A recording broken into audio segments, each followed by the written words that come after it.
Здравейте и добре дошли! Аз съм водещият на канала и днес ще говорим за една от най-вълнуващите и трансформиращи технологии на нашето време – изкуственият интелект. Не забравяйте да се абонирате за канала и да натиснете камбанката, за да не пропускате нашите нови видеа. Какво е изкуствен интелект? Изкуственият интелект е клон на компютърната наука, който се занимава с изграждането на системи, способни да изпълняват задачи, които обикновено изискват човешка интелигентност. Това включва разпознаване на реч, вземане на решения, решаване на проблеми и дори творческа дейност, история и развитие. Концепцията за изкуствения интелект съществува от десетилетия. Първите опити за създаване на интелигентни машини датират от средата на 20 век, когато Алан Тюринг разработва своя известен тест за определяне на интелигентност у машини. През годините технологията се развива бързо, като днес и се използва в различни области на живота. Как работи изкуственият интелект? Основният принцип на ИИ се базира на моделиране на човешкия мозък чрез невронни мрежи и алгоритми за машинно обучение. Тези алгоритми могат да се самообучават чрез анализ на огромни количества данни, като по този начин подобряват своята точност и ефективност с времето. Видове изкуствен интелект. Изкуственият интелект може да бъде разделен на няколко категории. Едно, тесен изкуствен интелект. Това са системи, които са проектирани да изпълняват специфични задачи, като разпознаване на изображения или препоръчване на филми. 2. Общ изкуствен интелект. Този тип ИИ, който все още е в процес на разработка, би имал способността да изпълнява всяка интелектуална задача, която човек може да изпълни. 3. Суперинтелект. Хипотетичен бъдещ ИИ, който би надминал човешкия интелект във всички области.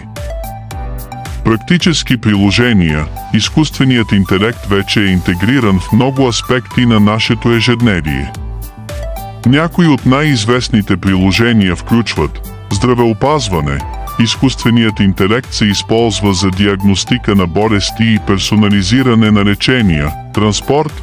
Автономните автомобили използват изкуствен интелект за навигация и безопасност. Обслужване на клиенти. Чатботове и виртуални асистенти помагат на клиентите по всяко време на денонощието. Развлекателна индустрия.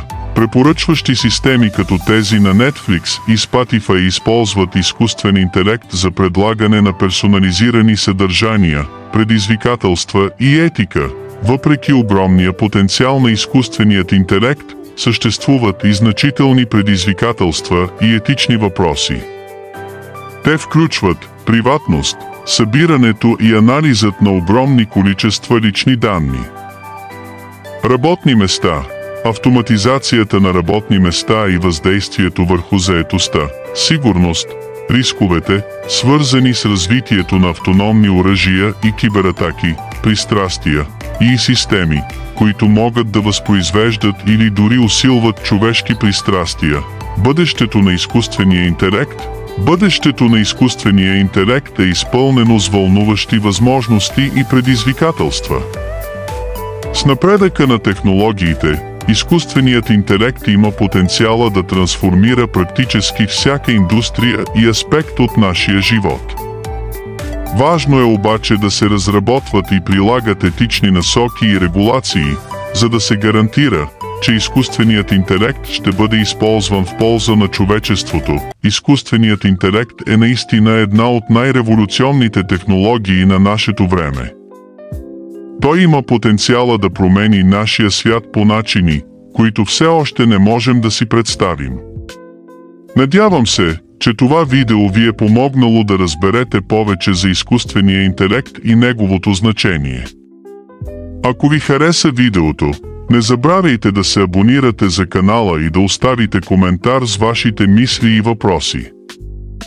Благодарим ви, че бяхте с нас и до скоро!